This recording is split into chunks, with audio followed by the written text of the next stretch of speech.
Mateo 3:1, 11 at 12. Nang araw na iyon ay dumating si Juan na tagapagbautismo na nangangaral sa ilang ng Judea, nagsasabi, "Magsisi kayo, sapagkat malapit na ang kaharian ng langit." Binabautismuhan ko nga kayo sa tubig para sa pagsisisi, ngunit ang dumarating na kasunod ko ay mas makapangyarihan kaysa akin. Hindi ako karapat-dapat magdala ng kanyang sandalyas. Kanyang babautismuhan kayo sa Espiritu Santo at sa apoy. Nasa kamay niya ang kanyang kalaykay at lilinisin niya ang kanyang giikan.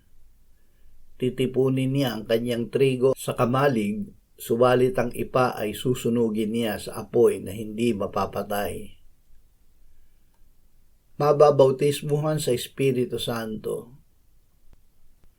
Ang bautismo ng Panginoong Hesus ay hindi bautismo sa tubig, kundi bautismo sa Espiritu Santo at sa apoy. Sinabi niya, "Kung ang sino man ay nauuhaw, lumapit siya sa akin at uminom.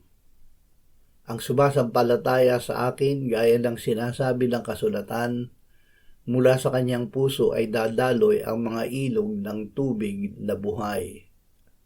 Ito'y sinabi niya tungkol sa Espiritu na tatanggapin ng mga sumasampalataya sa Kanya.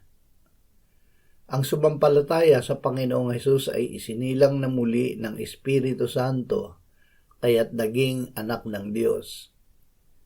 Hindi tayo kundi tanging ang Diyos ang gumagawa nito.